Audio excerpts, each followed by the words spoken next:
cleanup. So I think when you take a look at spring cleanup, typically the first area that people look at is like your physical space, right? Like you want to dust off the cobwebs that have accumulated over the winter. Maybe do some reshuffling in your storage area. Maybe put your old like winter clothes away in storage, bring out your spring clothes. So that, but I think the other areas that are often neglected is kind of like doing a bit of a mental and emotional spring cleanse, if you will. When I know I do like, just from my mind, when I do like a mental spring cleaning, I journal. Yeah. So I have to kind of almost condense for myself like what the past 4 months were like for me in my personal life, with work, and my health, my well-being, just so that I can kind of process it and let that go. Otherwise, it kind of lingers into spring when I feel like almost living the same day every day. So that's kind of like what I like to. The benefits of kind of doing that mental spring cleaning is being able to just be more present in the day without having to, keep my mind almost lagging. Yeah. No, you're right. From yesterday. Yeah. No, that's spring cleanup, because I think everybody starts, December rolls around. Everybody's like, oh, New Year, I'm going to wait till the New Year to do all these resolutions or these new things I'm going to do. I'm going to go back to the gym, and then that New Year clicks, and some people get into it, some people don't. And like, even if you get into it, you kind of get busy because, the work starts again, your kids might be going to school again. So everything starts building up.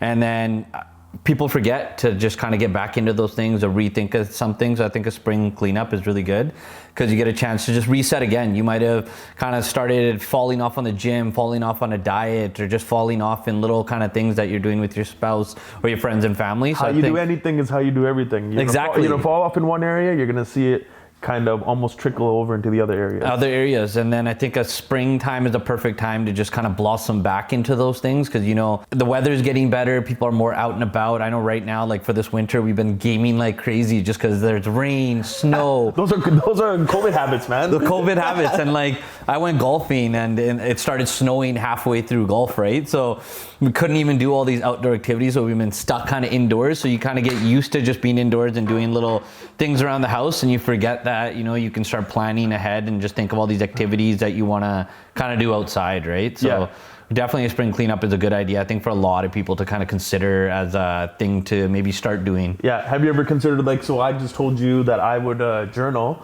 to kind of do like a mental spring cleanup. What would you do? Or would you say maybe, and these things are like, you're aware of what you're doing, sometimes you're not. Yeah. I think I definitely like the idea of journaling. I think more people should be doing something like that, getting your thoughts on paper and then being able to look back at those, because sometimes our thoughts disappear if we've had a thought and we forget what it was. Whereas if you write it down, it's something you're always going to remember. So I do something, not journaling, but usually for work, it's, I have a to-do list, right? And I have to I start that list usually a day before, and then on that morning, like if I get up really early, usually about 6 o'clock, I'll start adding on to that. But in there, I'll write some of those kind of mental things that I want, get something mentally done rather than just work related. So I'll have kind of a list at the bottom.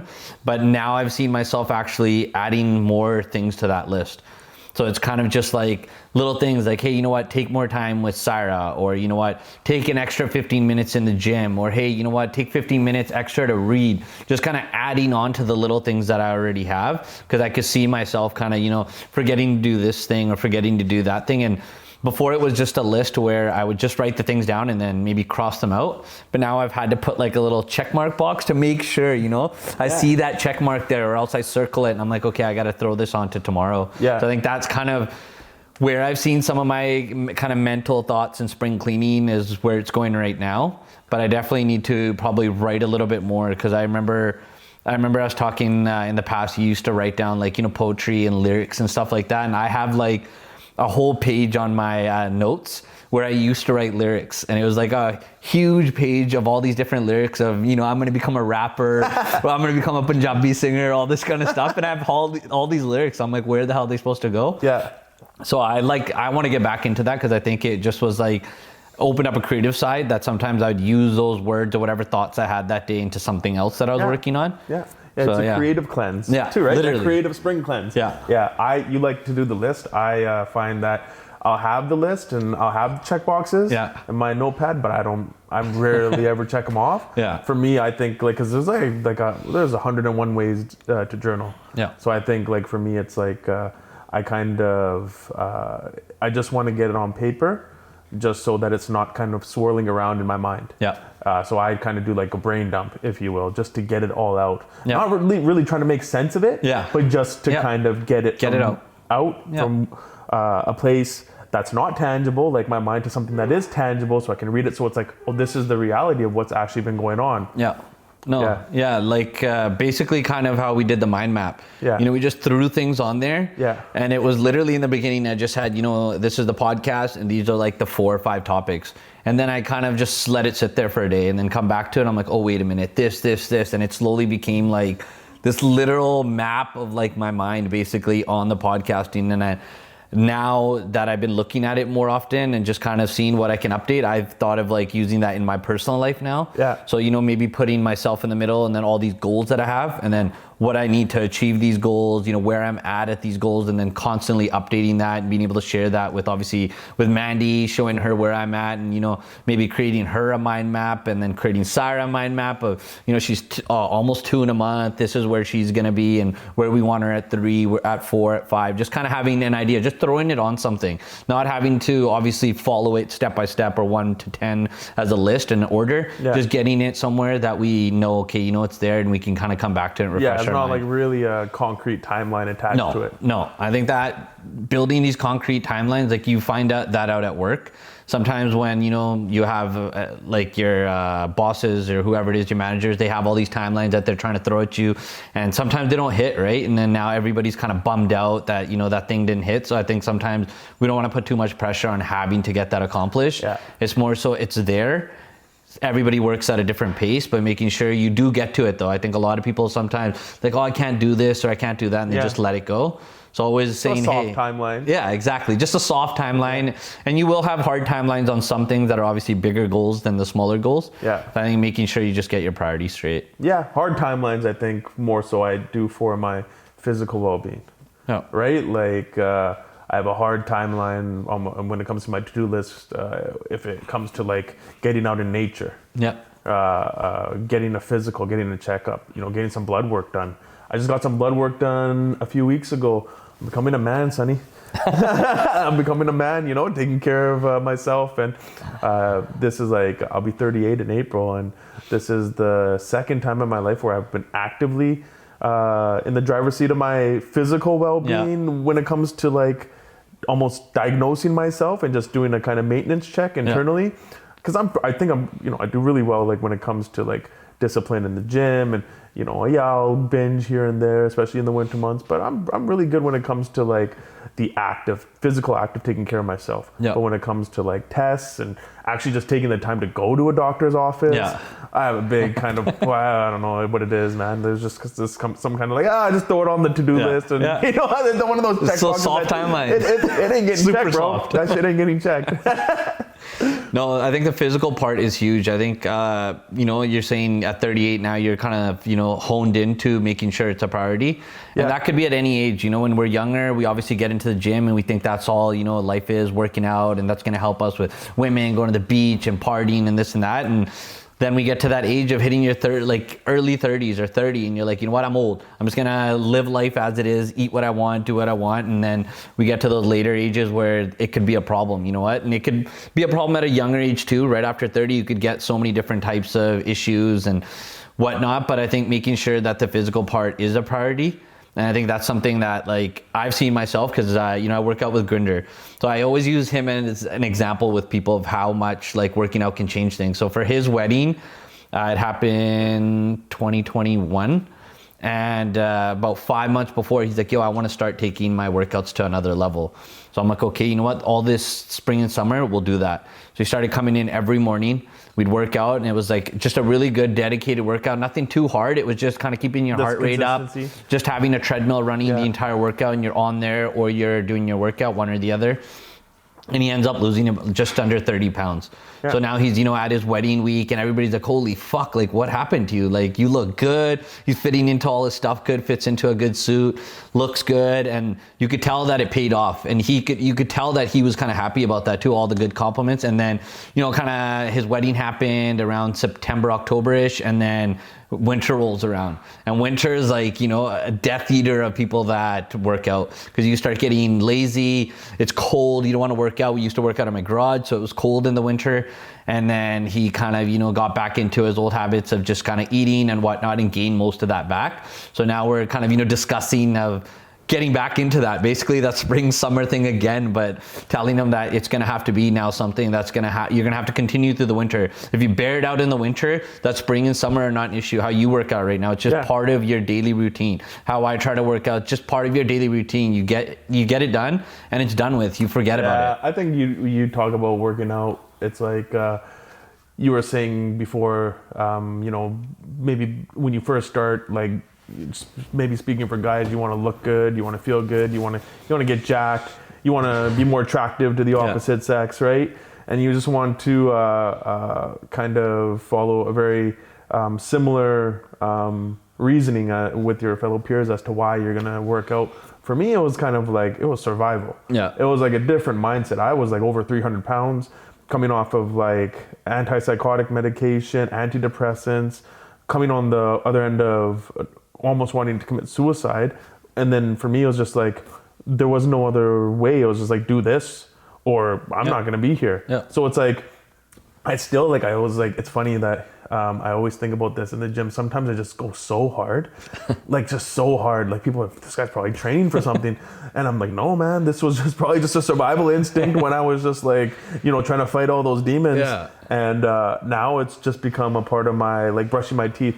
It's like an unconscious behavior. Like, like there's a certain period throughout the year where I like train harder than other seasons. But like, generally overall, like it's my consistency. Like I'll just show up because it's like, it's like, if I didn't brush my teeth, I'm just going to feel gross. I'm going to feel filthy all day. I'm not going to want to talk to anybody. I'm just not going to want to interact with the rest of the world. It's the same with going to the gym. Like that's after I get my movement in, then I'm ready to interact with the rest of the world.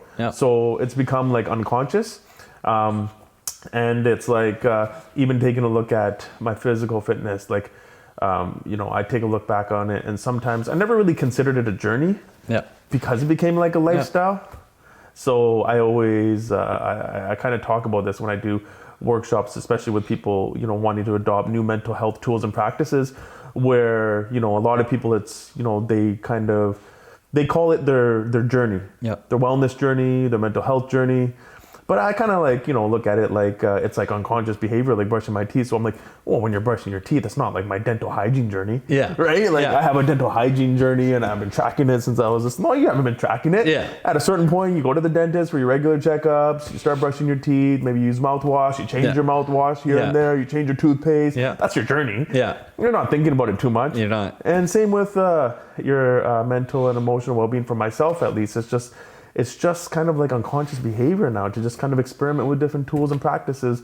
But journaling, getting back to the journaling, that's going to be like a staple of mine. Not consistent. Like I'm not an everyday journaler.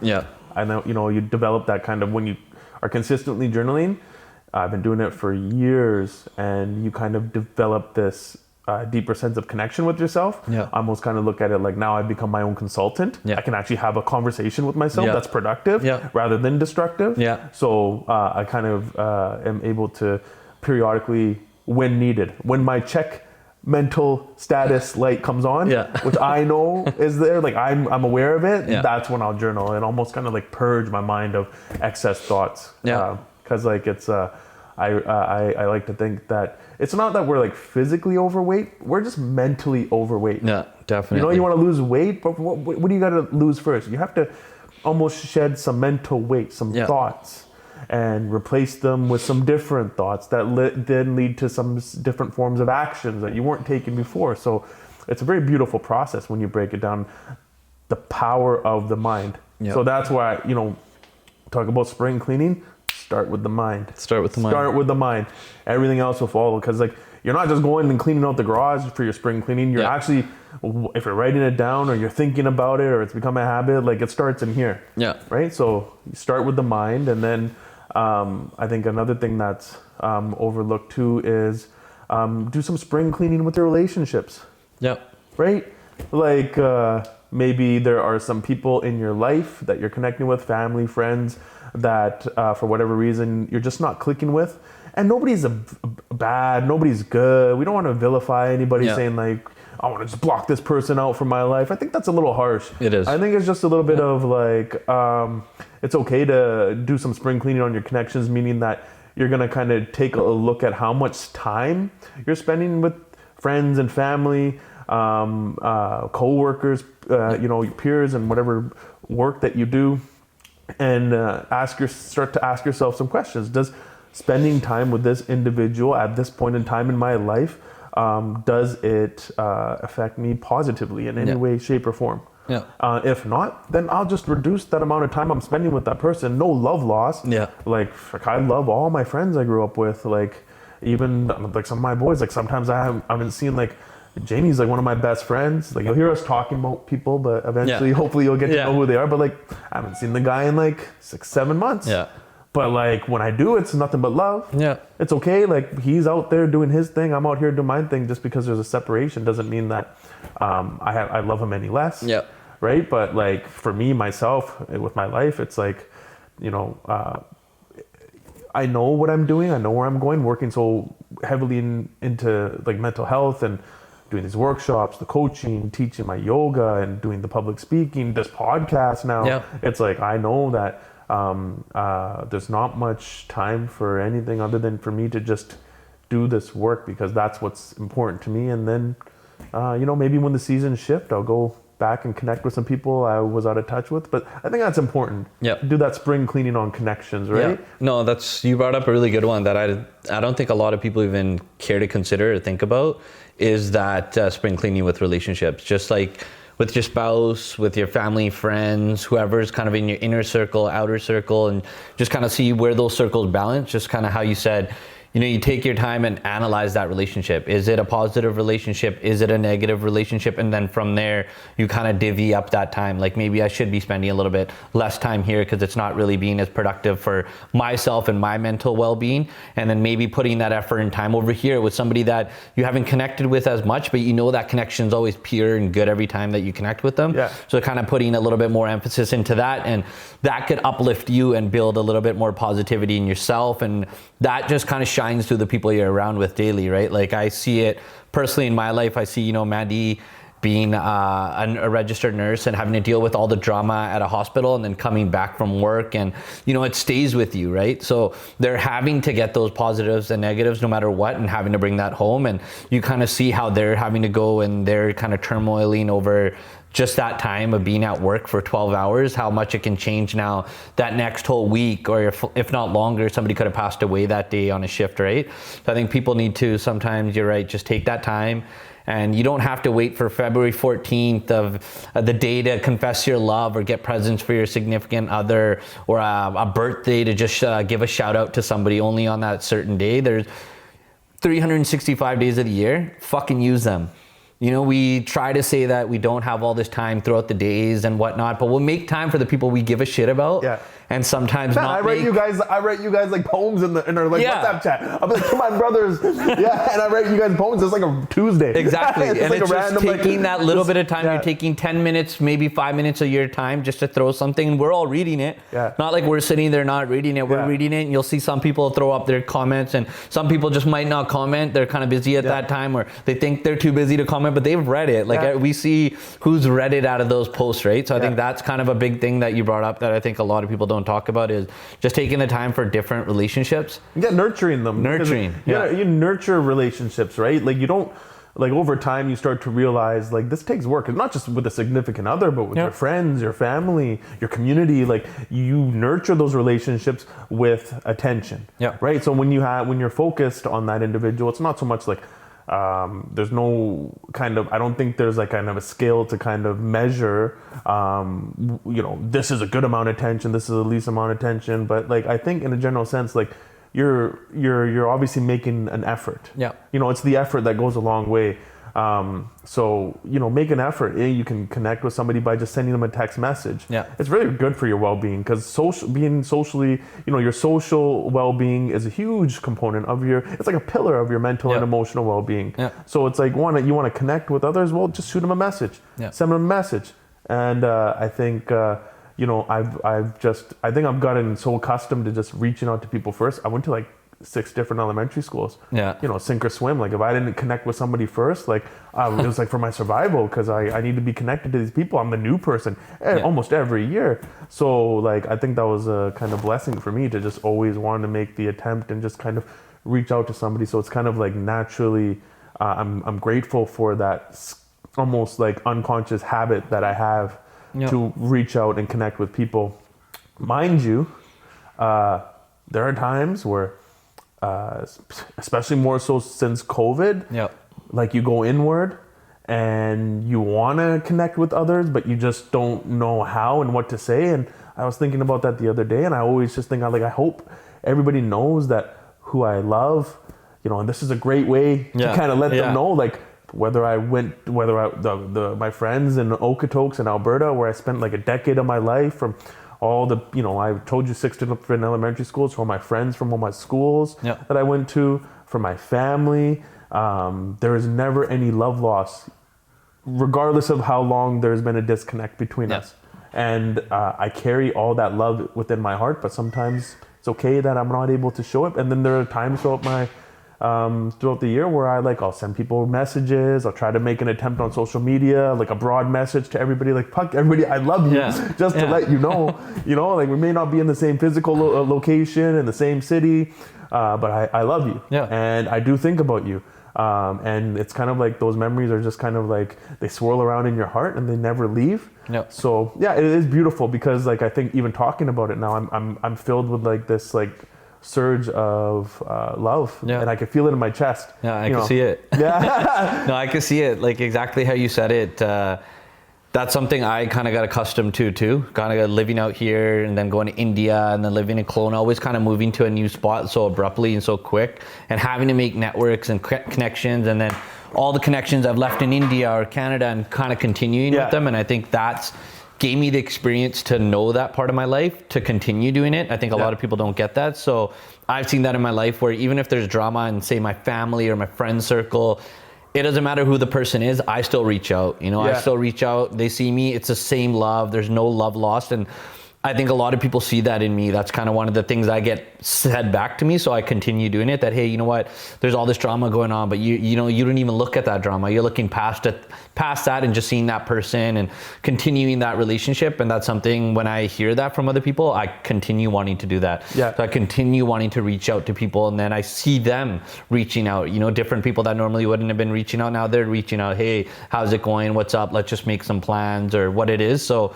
you're right. Like, it's something you have to sometimes experience yourself to be in that kind of shoe, and have to do that on the daily to try to build those relationships and keep maintaining them, which is like the hardest thing to do nowadays with life and all this busy stuff that's going on. Just maintaining a relationship is so tough, that sometimes when you see somebody, there's this awkwardness that might come out of them because they haven't been in that same boat of, hey, we can just go back to how things were. Like, if I see you, it'd be like I saw you yesterday, even though it could have been 2, 3, 4 years, whatever time it is, how you haven't seen Jamie in a long time. But when you see each other it's like it's... Yeah, there are certain relationships, though, I think, that are like unquestionable. Like, you have, like, I don't think you have, like, I can count how many relationships like that I would have with people where, because we've spent enough time together and we've been through certain circumstances, good and bad, in our life together, that we've been bonded a little bit deeper, to the point where, like,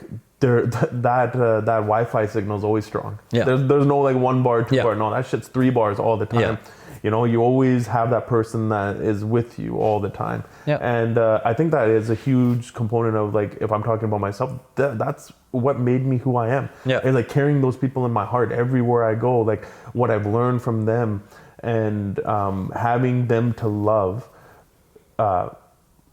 gives me that, like, opportunity to just always get back in touch with that part of myself that sometimes gets lost with disconnection from others, especially during isolation with COVID. Like, old habits die hard, man. We're still, this is still fresh. Yeah. Like, what was it? Like fucking 3 years, right? Yeah. And then so like you go from being inside, okay, and you know everybody's different. Some people call themselves introvert, extroverts. Man, I think everybody's a combination of the both. Yep. On any given day, right? You have the potential to do whatever you want. So I wouldn't label yourself. But that being said, we go from, okay, the world is open. You close the world.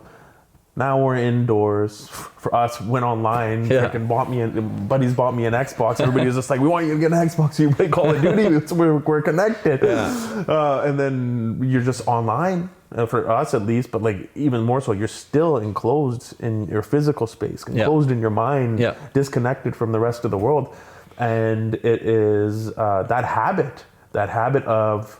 It's like it's habitual now. It's like now I don't want to leave my house. I don't want to connect with others. I want to do what I was doing at home, to whatever I was doing to fill my time. For us, it was like video games. Right? But like I'm sure everybody else had their go-to for what they were doing. Bless, you're be grateful if you had a really beautiful location that you lived in. If it was sunnier all year round, I can only imagine what my friends in Alberta went through. Man, those winters are not forgiving. And then you're indoors, and then those habits of isolating, they take a little bit to overcome. So now we're in that period of reconnecting, but it's going to take a little time. And when I say a little time, it's almost equivocal to the time that we spent down. So let's just ballpark it and say it's going to take another 3 years for us to get some sense of normalcy. So we're in that limbo period of everybody starting to connect again, and rekindle old relationships and nurture those relationships with some attention, some love, some actual connection, other than talking about what's going on with the outside of the world. Like, what's going on with you? Like, what's going on with you? Tell me how you're doing. So relationships, they're a beautiful thing, and as you get older, I think it's important to be able to consciously take a look at them. When we're younger, we're not really. Nobody's journaling, man. Man, like I'm not journaling. I'm not sitting there. I'm like, whoever's out in the cul-de-sac, I'm gonna go play with. I'm not like sitting there like, oh man, I gotta give this buddy a little bit more time. Put a little checkbox beside him when I go hang out with him. No, right. But as you get older, right, like I think because life just starts handing you more responsibilities, and these connections can get almost they can get lost until they're found.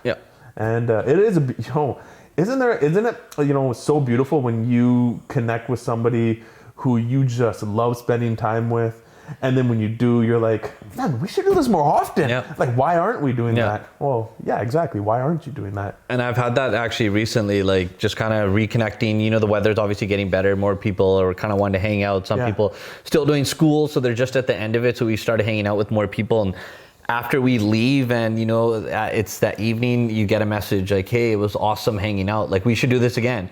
And you're already thinking the same thing, so you kind of shoot it back, like, why aren't we doing this often as much? And I think COVID definitely did play a big part in that, because we were just kind of in our bubbles.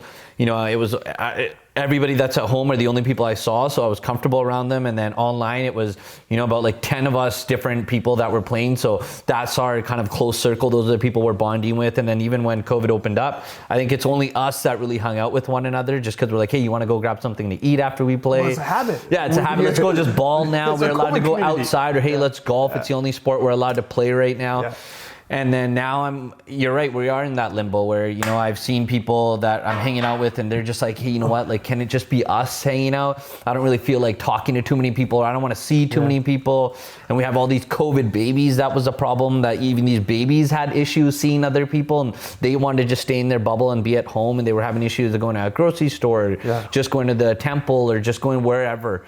So now, those kids are kind of just, they're in that limbo too, right? We don't think about as a kid having to do all that, but they're in a limbo of trying to break through and wanting to see people and other kids and kind of getting accustomed to that. And I think we're at that point now too, where now that I have gone out a little bit more to dinners and doing activities. This weekend we went to Rec Room in Burnaby Brentwood Center, and it was just fun to kind of be out there and doing these different activities and being with close friends and family, and just kind of reconnecting. And then you see it again, and you put up a picture and you're getting messages from all these other people like, hey, where was that? Like, I want to do that. You guys want to go? Yeah, you inspire each other. You're kind of, you're just inspiring each other to kind of just go out to these spots and see some things that we mutually like, and it just kind of rebuilds a bond and a chance. I think I say chance as a big word because it gives you a chance to reconnect. Not everybody jumps on it and actually reconnects. They might say that one message and they're gone. Yeah. You don't hear from them for another 6 months or a year, and then finally, the weddings start coming up, and that's when you start seeing each other. So I think it gives everybody a chance to just, this is your chance. Give an opportunity, jump on it with one another, and you don't know where that might lead. It might lead to those connections just kind of growing again. Yeah, and I think another part of let's say reconnecting with friends and family, I think a huge part of actually following through with it and taking that chance is letting go of expectations and almost kind of like that internal tally that people have. Like, oh, I did this last time. I made the effort. Yeah. Nah, it's their turn. Ball's in your court. Yeah. And you just wait. You wait there until fucking you're 80, 90. Yeah. But spring is a good time for just do a reset. Yeah. Do a complete reset. Do a complete cleanse of your expectations of what you think the relationship should look like, and sitting there idly waiting for the first person to make the move, like waiting for your friends to call you, or waiting for your significant other to plan to connect with them on something that you wanted to connect with for so long, or your family, maybe you wanted to connect with them for some kind of something that has been on your mind, or just for the sake of connecting. You're just gonna sit there idly. What if everybody just puts forth the effort, and you don't have to keep score of who's doing what. I don't really keep score, man. Yeah. I know, I've heard when people talk about it, it seems foreign to me. Yeah. It's there's I think I've seen it there's a bitterness that occurs, and people start to almost resent people that they love. Yep. Almost to the borderline holding them in contempt. Yep. Holy shit. No, you're right. It's emotionally. It's a bad mix, man, emotionally, to be able to start to resent people that your friends and family that you love, just because that you feel that they are supposed to be the ones who reach out or show something first or last. You're right, because I've seen that firsthand again, just with having a big family, just a big circle of friends. You see it with us or one another. Especially with family, I think it's a big thing. Sometimes an older cousin might take out a younger cousin and be like, hey, let's go here. And now that older cousin's like, hey, why isn't my younger cousin ever hollering at me to do this? I'm the older famous one. Line, thanks for the invite. Yeah, the older one's like, hey, I didn't get the invite. Or the younger one's like, oh, that person's older, they should do the invite. I think we got to forget all that bullshit of. How can you imagine, you talk about a big family, a large family, can you imagine, especially in our culture, how many people are within our family, our cousins or sisters? Man, I have nieces and nephews I have not met yet. Yeah. Because they live in another country. I haven't traveled to that country for whatever reason. Yeah. Oh my God, can you imagine? There are times probably when I was younger, I'm like, oh my God, if I'm looking at all my cousins and my immediate family, my cousins, and connecting with them, there's no possible way. Yeah. I'm gonna feel guilty till the day I die, man. Just trying to connect with everybody and make up something that I created in my mind of. Make up for this loss that I created in my mind. Yeah, no, you're right, and I think it's something that everybody needs to work on, right? Everybody needs to work on forgetting that, there's a score that's kept or something in between each other's relationship that, I reached out 10 times and this person's reached out 3. Yeah. So I'm 10 to 3. Now they got to reach out to me to start a conversation or go, take it somewhere, this relationship. Yeah. And I think people need to forget that notion. If you're thinking of somebody, give them a ring. Give them a message. It's so easy nowadays to connect, whereas back in the day it was a little bit tougher to connect. Yeah. Now it's just, we know our schedules. At work, when the new year starts, usually your work asks you, hey, plan your vacation days ahead. We need your vacation days for this whole year. And you're sitting there, oh, fuck, oh, shit. What days am I going to try to spend with my family or who and whatnot? I think that's what this spring cleanup should be is think of those relationships. Think of the relationships ahead of time a little bit too. If you think you're not going to have time for this person, that person, or this family or that family, think about it now. Think about, hey, you know what? I might, in April, I'm going to call a few of these friends and family and just see where it's at. Maybe we're not going to have plans in that month. Yeah. We'll have plans in the future. Yeah. but kind of try to make an attempt and see if those people reach back. And if you're going to have some people that aren't going to, follow up as well as others. And those ones you can kind of put in the back burner and wait on those ones and go for those ones that did answer back and did want to connect. Because those are the connections that people really give a shit about. And you never know who really gives a shit until maybe you sometimes reach out, because they could be in a bad place. We never know where somebody's headspace is at. And I think that's why this podcast is out here. It's a lot about headspace.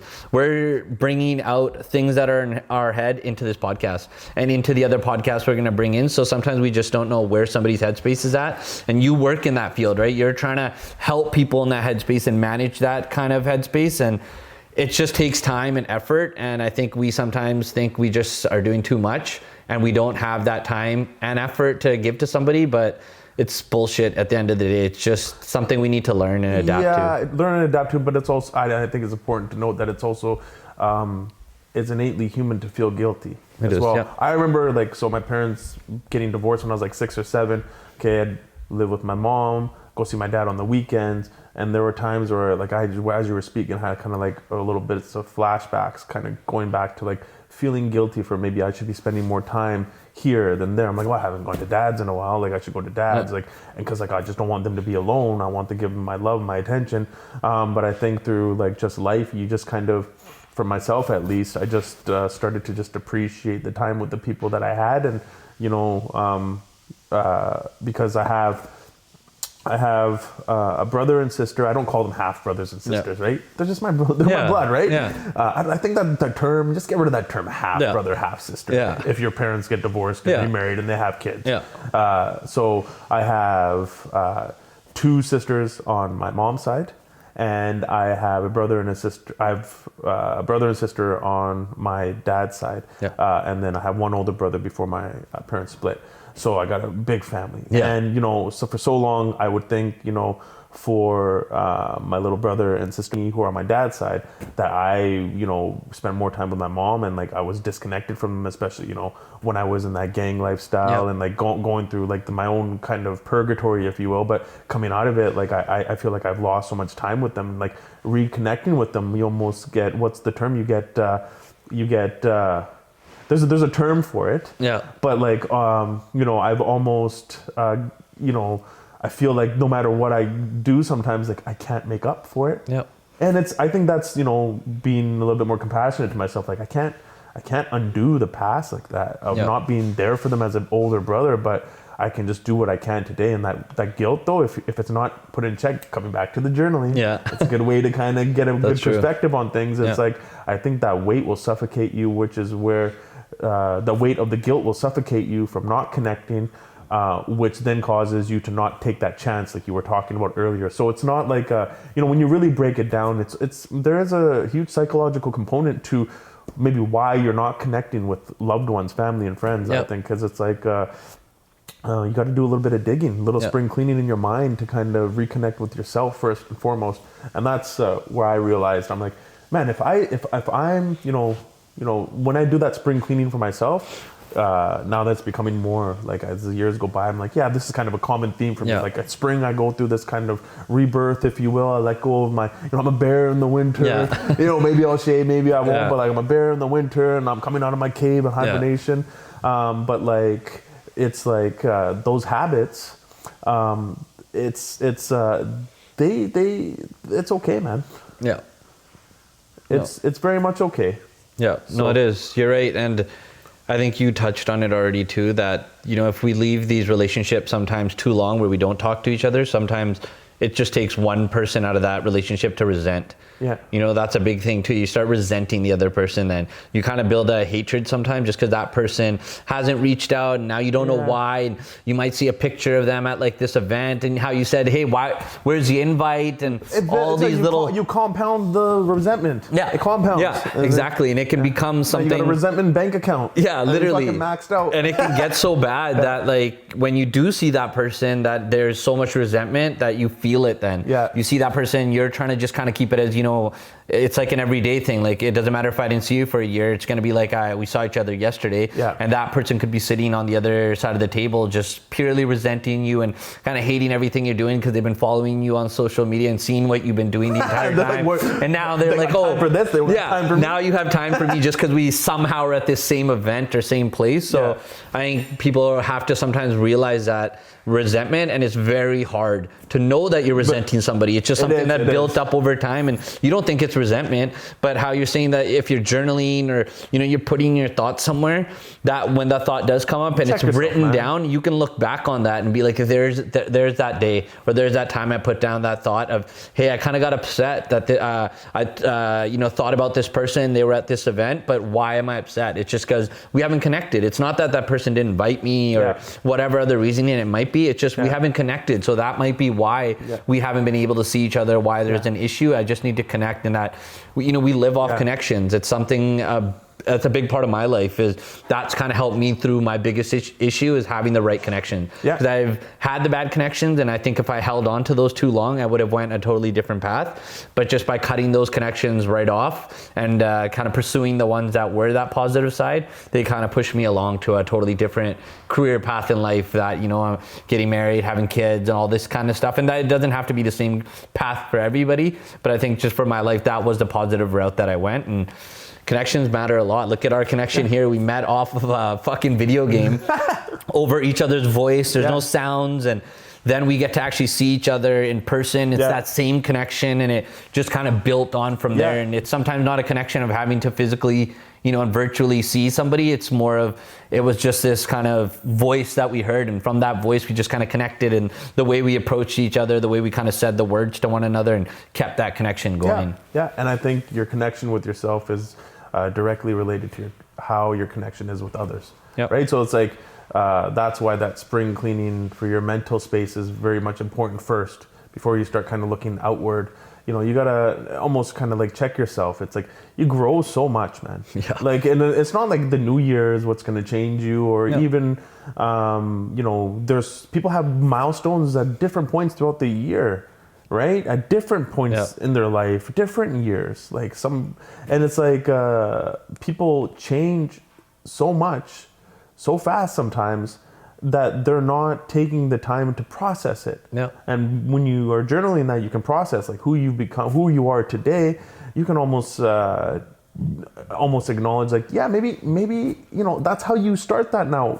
Outward connection audit, like, okay, this is who I am today, this is what I'm doing in my life, these are my hobbies, I'm not really enjoying this anymore, which is okay. Maybe you drop a hobby, drop a circle of friends, and you want to do something else with your life, or you want to go, because you've now processed, like, you're not the same person you were before, let's just say, the winter. Now coming into spring, you're a completely different person. Now you get to take stock of that and make some appropriate changes, if you will, to cultivate an environment for yourself that is of your best interest. That is going to help you in your physical life, help you better yourself mentally, emotionally, help you with your career path, help you with those relationships. One of my favorite quotes is, how I do anything is how I do everything.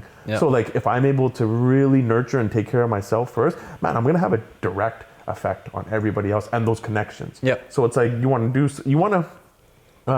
think, people, they'll say, I hear this a lot. It's like I hear this a lot, especially in like the holistic communities with like spiritual healers, is a lot of people will say that they're an empath. And I think, well, you know what? Everybody has the capacity to be an empath.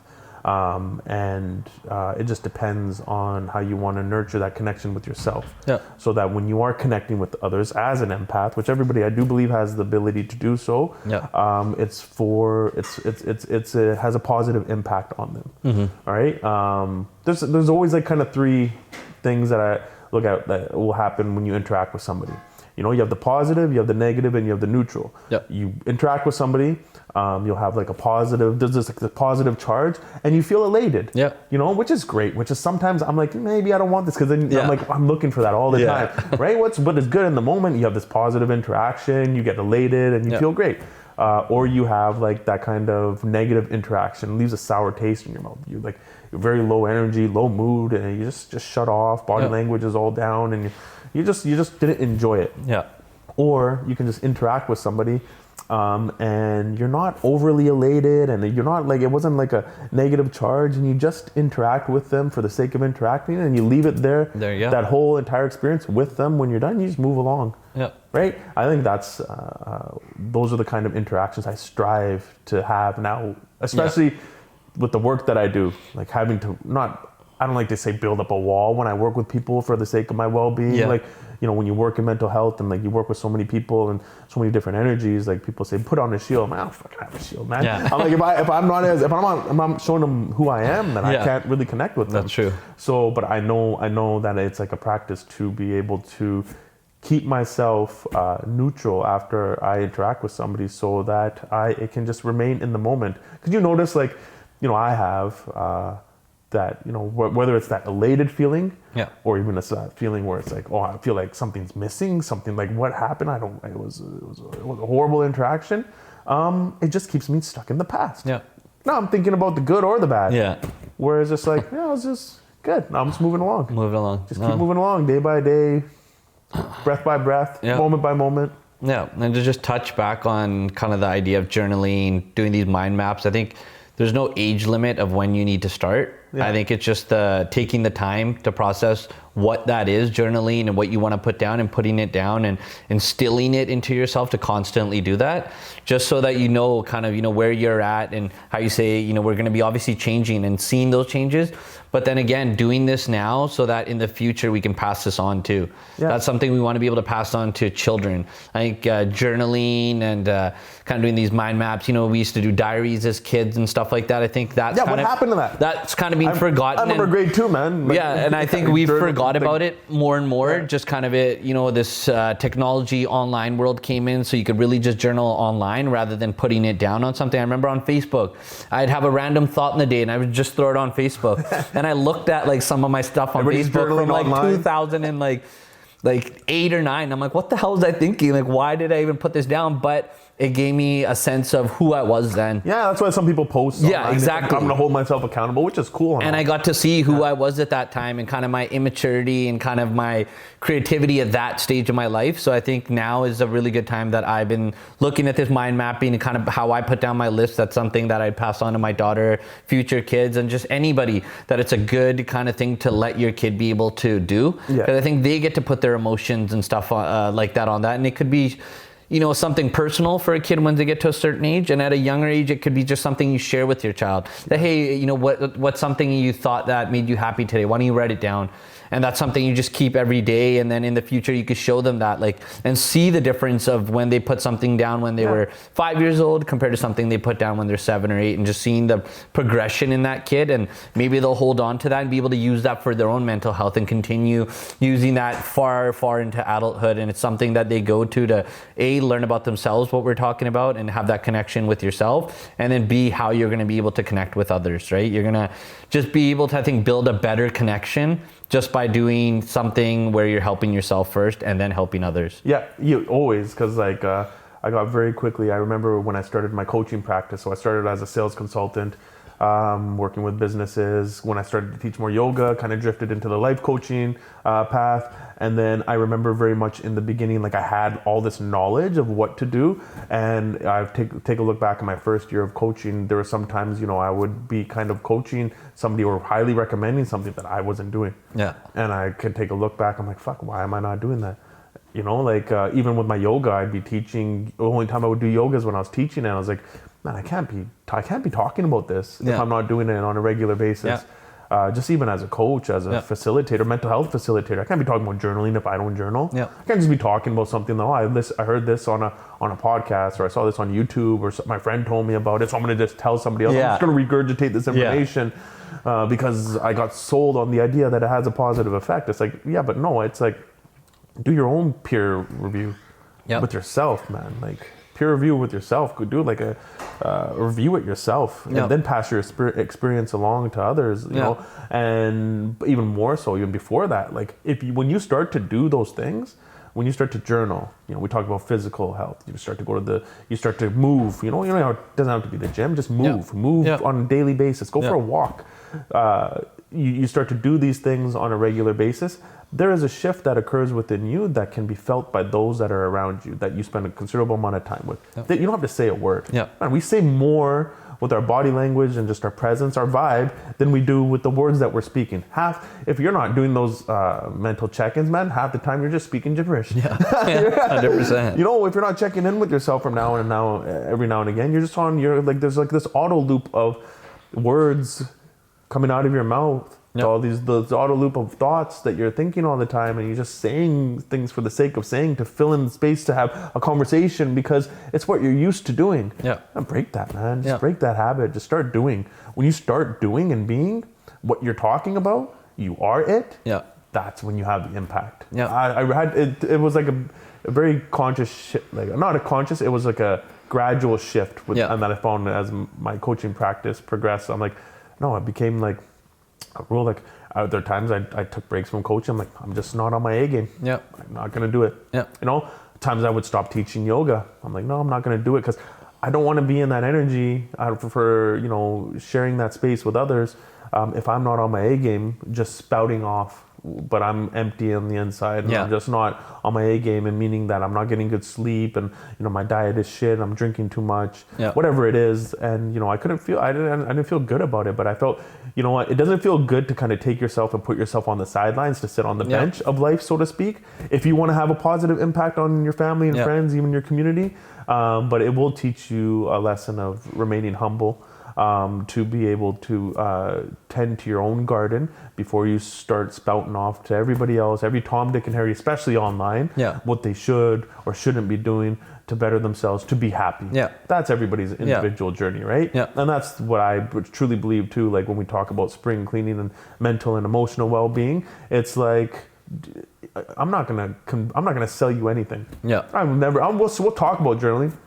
Fuck it, man. There are so many people out there that probably never have journaled in their life. They're so happy. I bet you there's Buddhist monks up on a mountain. They're not like, dear diary, today I did Om, like fucking every other day before that.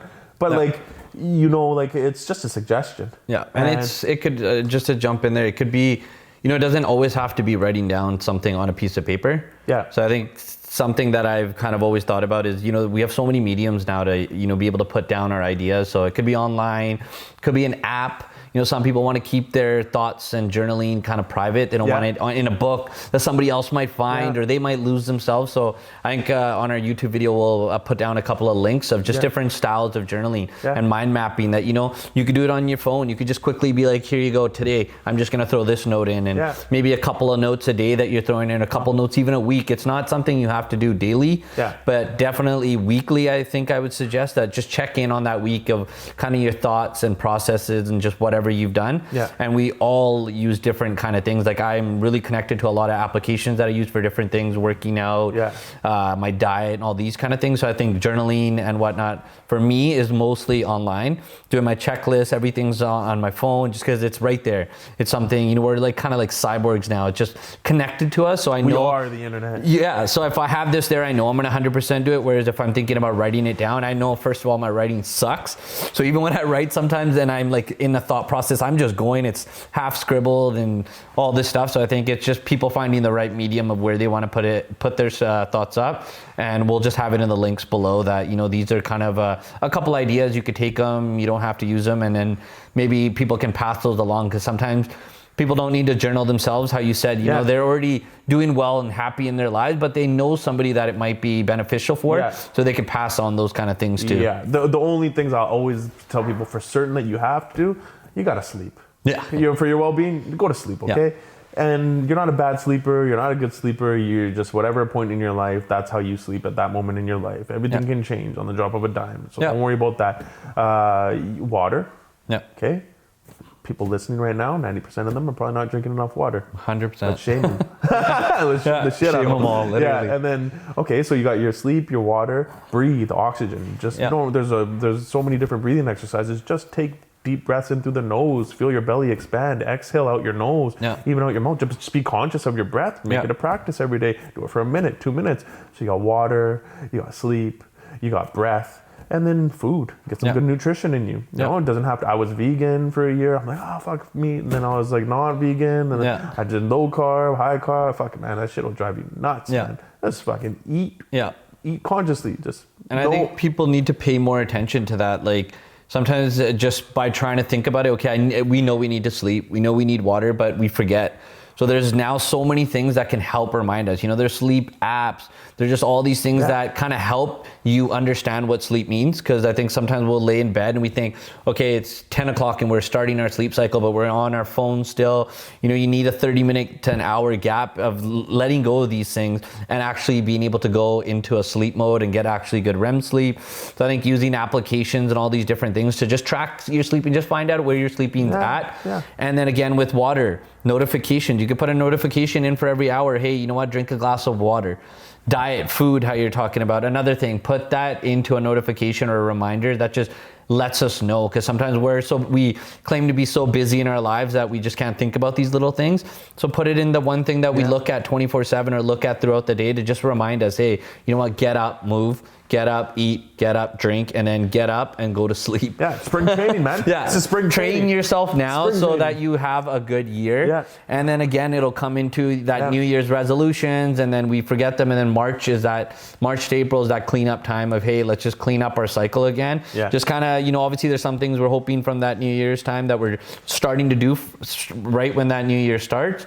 And then whatever we dropped off, just kind of pick it up again in March and the spring cleanup. See, and those fundamentals like the water, sleep, movement.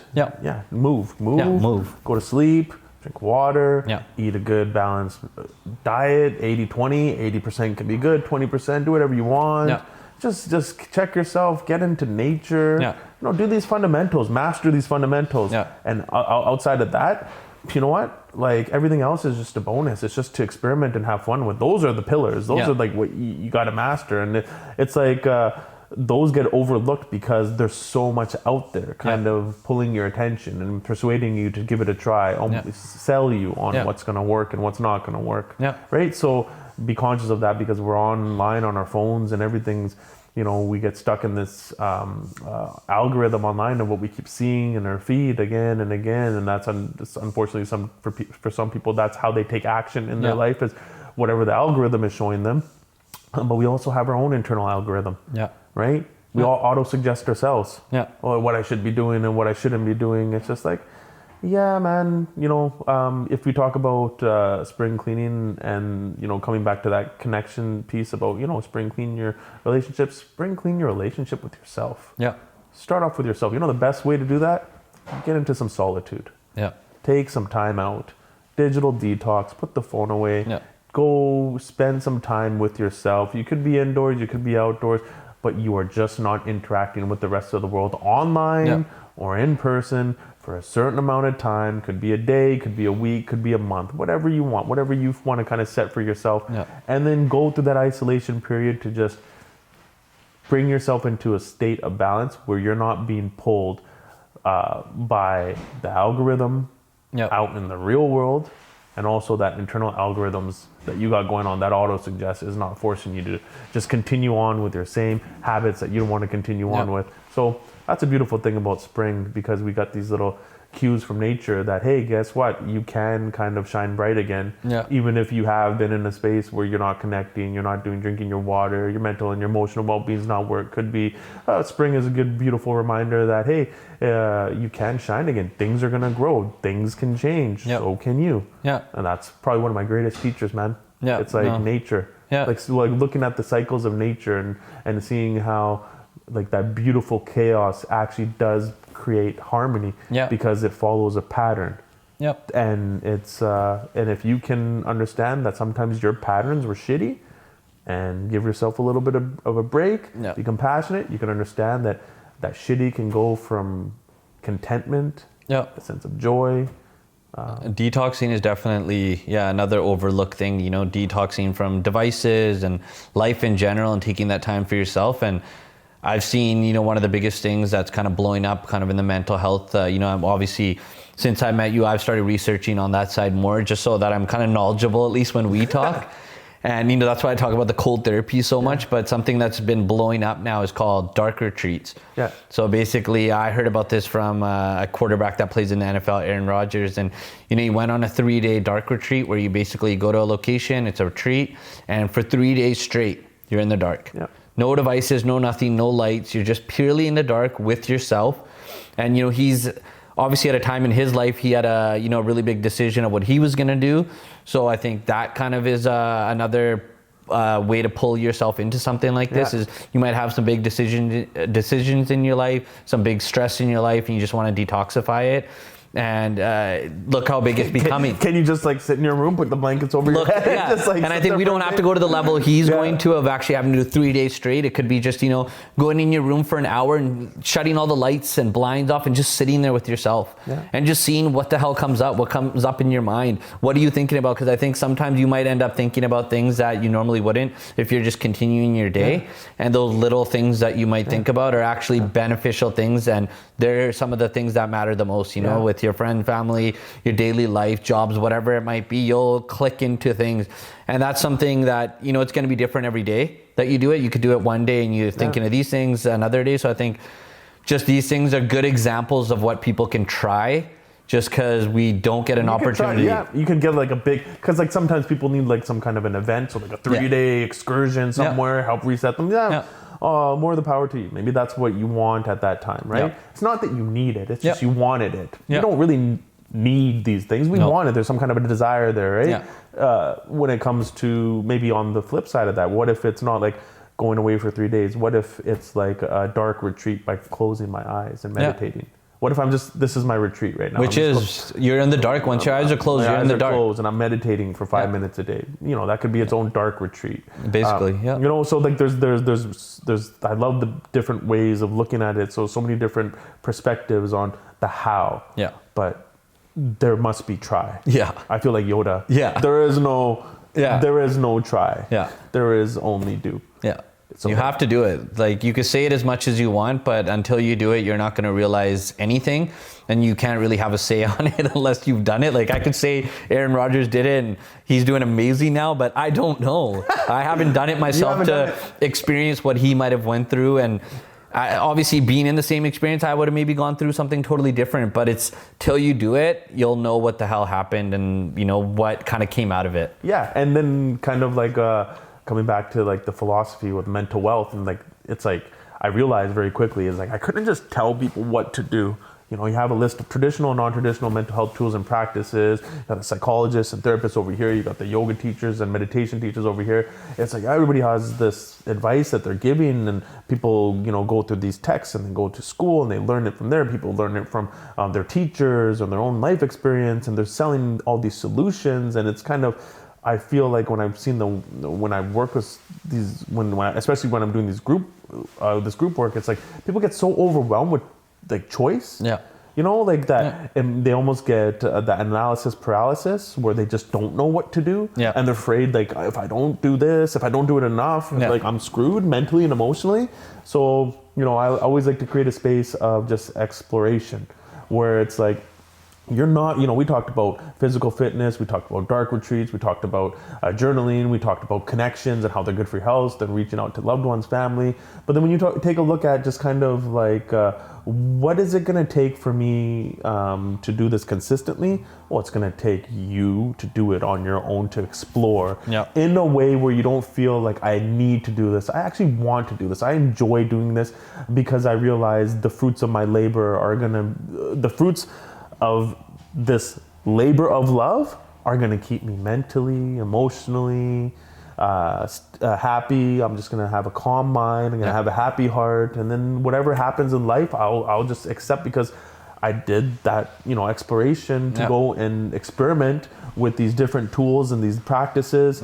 And nobody knows for certain. I can't tell you, if you hear these new studies, every single day there's so much, it's beautiful. But simplicity is the highest form of sophistication. It doesn't have to be complicated. So you just adhering to some certain principles can go a very long way in your life, but you'd adhere to them, right? And that maybe was because of your exploration and you tried something. When you try something, you get an experience.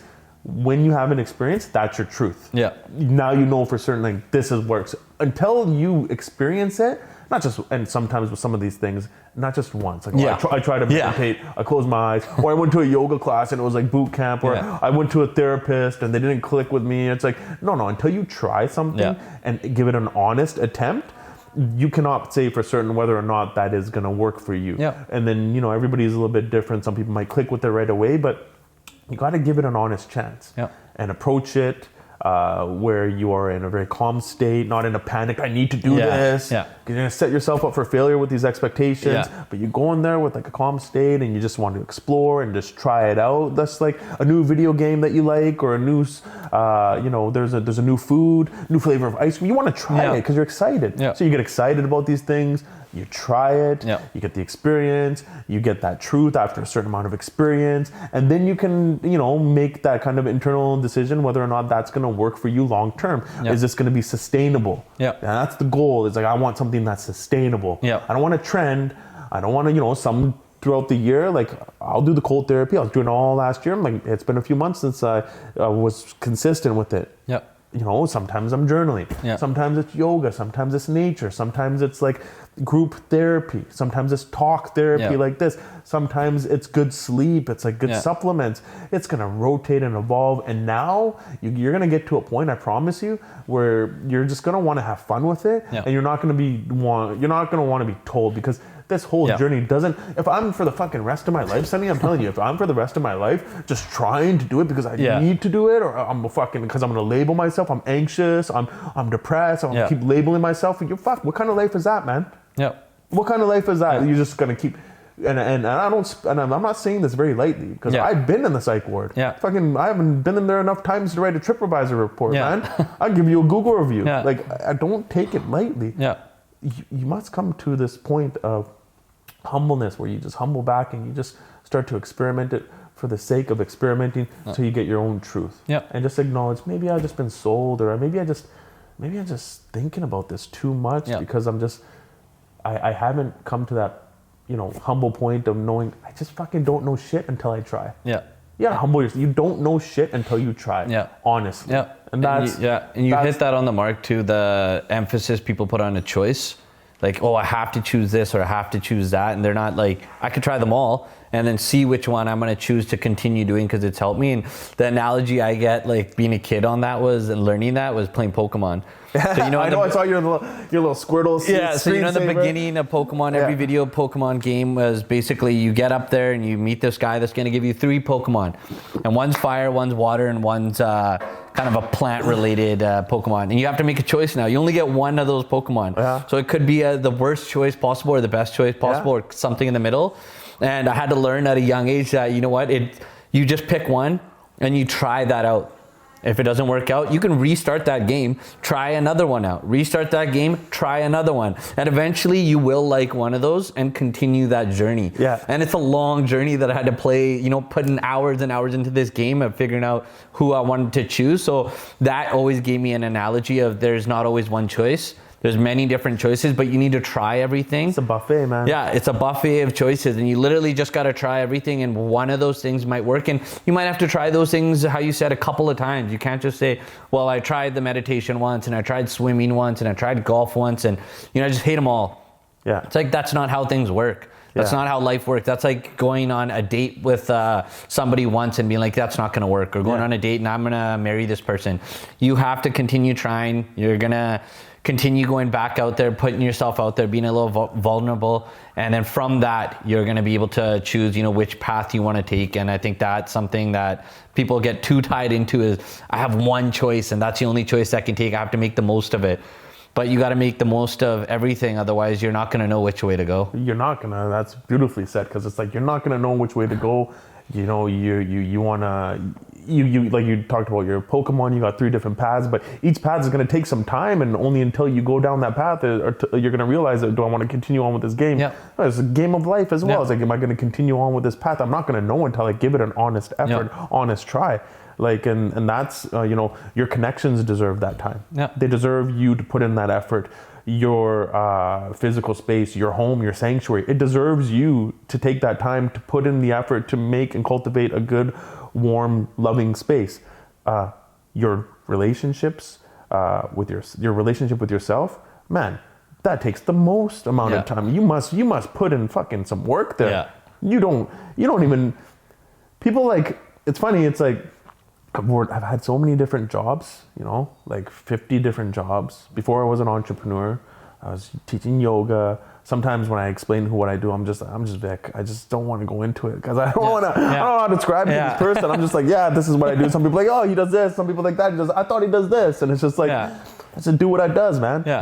No, like, right. But like, because like I don't know who I am sometimes. Yeah. That's where the self inquiry comes from. That's where the journaling comes from. That's where the the solitude comes from. The retreats. There's all those periods of time where you get to go into that kind of cocoon, if you will, and there's that metamorphosis that occurs before you kind of transition into the next phase of your life, and then you get to know who you are. But that's a process. Nobody talks about that process a lot. They talk about like, this is where I am and this is where I want to be, but nobody talks about the period of inactivity, of deliberation, of self-inquiry, right? But yeah, we talk about all these things, and I think I like the way you put it about, you know, the different Pokemon journeys. It's like it takes an effort. You're only going to know until you just try it.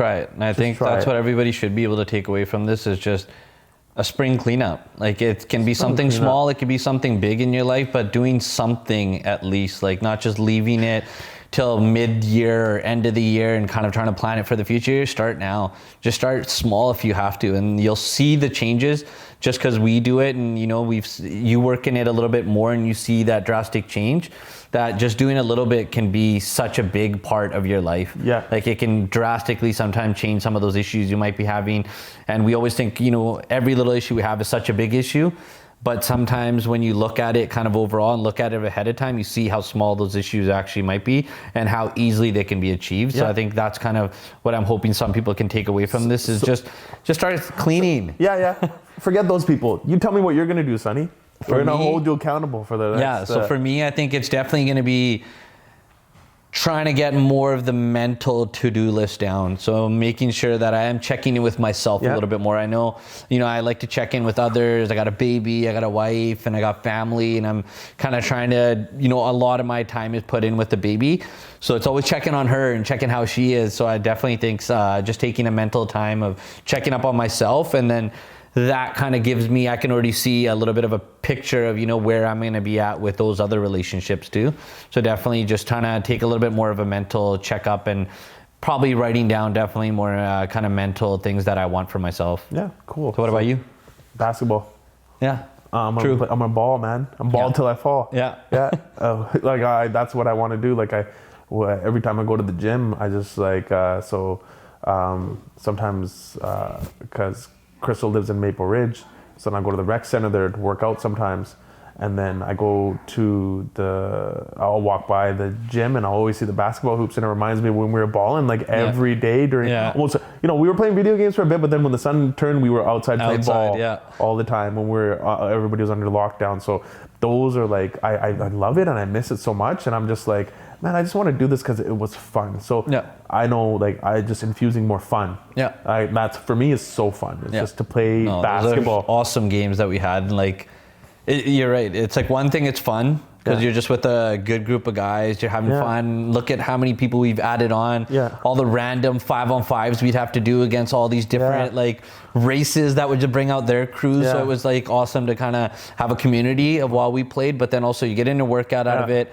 Mentally, it's kind of letting you release out any tensions you might have throughout your day, talk to your boys about some problems here and there, just bring up something with them. And yeah, you're right. I think that's something we kind of get for ourselves at least, kind of get back into. And thankfully we got that message, I think today, hubby, I think message to, you know, kind of get back into it. And that's all it takes. You know, we talked about this podcast about connections and reaching out. It takes one person to start and spark the conversation, and it just goes from there. You kindle the flame. So for all the tryhards, that, you know, go hard all year on their physical, mental, and emotional well-being, if you're not having fun, you're going to burn out. Okay, so have some fun. That's the recommendation. People that are almost in the analysis paralysis, you're going to need to come out of that shell of yours and try something. And not place too heavy expectations on it. So you're going to need to start to try. And the people that are just right in the middle, you guys are the goats. Yeah. You guys are the goats. You're the ones that are doing it. I think personally that's the way it should be done. Is you're not trying too hard. Yeah. And it's not like you're not making an effort. You just are constantly trying, and you take your time and you're enjoying life, and you're not placing too high of expectations on like what that mental health tool or practice could, or if you did it wrong, what it would do to you. Like, and it's just, you're just not taking it, like almost like there's a bit of a lightness to your approach. So keep it light, you know, take a look. So I'm right in between medium and try hard. Yeah. The right spot, the goats. Yeah. I'm gonna go towards the goats, man. Just be right in the middle, you know, not take it so seriously. Yeah, I think that's a good way to end it off. Yeah. Okay. All right, cool. Done with this one. Yeah. Another one down in the books. Yeah.